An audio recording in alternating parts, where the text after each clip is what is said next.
And secondly, I thank to the pastors who given this opportunity. అలాగే రెండోదిగా pastor గారికి మా వందనాలు తెలియజేసుకుంటున్నాం ఈ అవకాశాన్ని మాకు ఇచ్చినందుకు.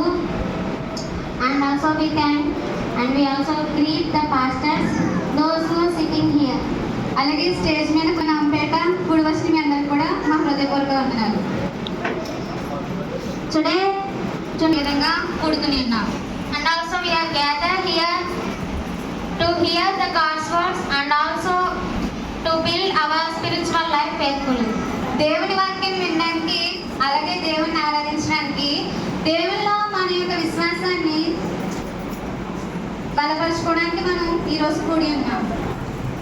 We can see one verse from the Bible, the book of Proverbs chapter 4 verses 20 to 22. బైబిల్లో నుంచి మనం సామెతలు 4వ అధ్యాయం 20 నుంచి 22 వచనాలు చూసినట్లయితే The book of Proverbs chapter 20 verses 22. My son, pay attention to what I say, turn your ear to my words, do not let them out of your sight, keep them within your heart, for they are life to those who find them and health to one's whole body. సామెతలు 4వ అధ్యాయం 20 నుంచి Here the Solomon says that, ఇక్కడ సొలొమోను ఏం చెప్తున్నాడంటే, my son, pay attention to what I say. నా కుమారుడా నేను నీకు ఏదైతే చెప్తున్నానో దాన్ని విను అని సొలొమోను ఇక్కడ చెప్తున్నాడు. Turn your ear to my words. నా యొక్క మాటలు వినేలాగిన నీ యొక్క హృదయాన్ని తిప్పుకోండి అని చెప్పి ఇక్కడ సొలొమోను చెప్తున్నాడు. Here, why we have to listen to God's words means, మన ఎందుకు దేవుని మాటలు వినాలి అని అంటే it will give us the life and also the health. దేవుని యొక్క మాటలు మనం వింటే దేవుడు మనకి ఆరోగ్యాన్ని ఇస్తాడు, అలాగే జీవితాన్ని ఇస్తాడు. When we observe the book of Acts chapter 16 verses 14, అపోస్తుల గ్రంథం అపోస్తుల కార్యములు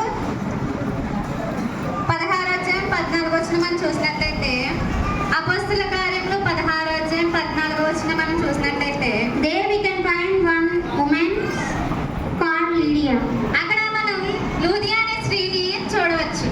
Here, when Paul and also the servants of God went to preach the God's word, పేతురు అలాగే ఆయనతో ఉన్న శిష్యులు ఎప్పుడైతే దేవుని సువార్త అందించడానికి వెళ్ళారో, when Lydia listened to the Paul's message, ఎప్పుడైతే లూదియా పౌలు చేసిన ప్రసంగాన్ని ఎప్పుడైతే విన్నదో, her heart was be opened and turned to the God. అక్కడ లూదియా హృదయం ఏమైందంటే ఆత్మీయంగా దేవుల్లో లూదియా హృదయం తెరవబడింది. And she got the life there. అక్కడ లూదియా జీవితాన్ని పొందుకున్నట్టు మనం చూడగలం. And also when we observe the book of Acts chapter 3, అదే and there we can find one of the lame from the birth. He was the temple gate called beautiful. అక్కడ పుట్టినప్పటి నుంచి ఒక కుంటివాడు ఉన్నట్టు మనం చూడగలం. He used to beg always. అతను ఏం చేస్తున్నాడంటే కుంటివాడు ఎప్పుడు కూడా అడుక్కుంటూ ఉండేవాడు. When Peter and John entering into the temple, ఎప్పుడైతే పేతురు యోహాను ఆ యొక్క దేవాలయంలోకి అడుగు పెట్టాలని వెళ్ళారో, then he saw them and asked for them for money. అప్పుడు అలేమైనా ఏం చేశాడంటే ఆ యొక్క కుంటివాడు ఏం చేశాడంటే పేతురు యోహాను చూసి డబ్బు అనేది అడిగాడు. They said that we don't have silver or gold, వారు ఏం చెప్పారంటే మా దగ్గర వెండినైనను బంగారమైనను లేదు కానీ but we will give you that what we have. నా దగ్గర ఏదైతే ఉన్నదో అదే నీకు ఇస్తానని పేతురు యోహాను అక్కడ చెప్పారు. In the name of Jesus of Nazareth, walk. నజరేయుడైన యేసుక్రీస్తు వారి నామములో నువ్వు లేచి నడవమని ఆయనతో చెప్పారు. Then when the lame man was listened to that words, he has been healed. ఎప్పుడైతే ఆ కుంటివాడు పేతురు యోహాను చెప్పిన మాట విన్నాడో అతను వెంటనే లేచి నడవడం మొదలుపెట్టాడు. And he got the healing and he jumped and also praising the God in the temple of God. ఆ యొక్క కుంటివాడు ఏం చేశాడంటే ఆ మాటలు ఎప్పుడైతే విన్నాడో స్వస్థత పొందాడు, అలాగే గంతులు వేసుకుంటూ దేవుని యొక్క మందిరంలోకి వెళ్ళినట్టు మనం చూడగలం. So when we listen to the God's word, when we listen to our pastors, we will get the life and also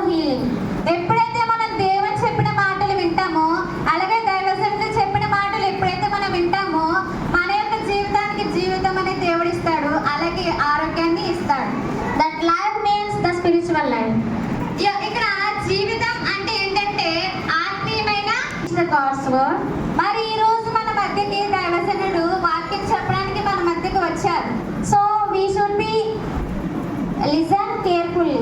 కాబట్టి మనం శ్రద్ధగా దైవజనుడు ఏదైతే చెప్తున్నాడో ఆ మాటలు మనం శ్రద్ధగా వినాలి.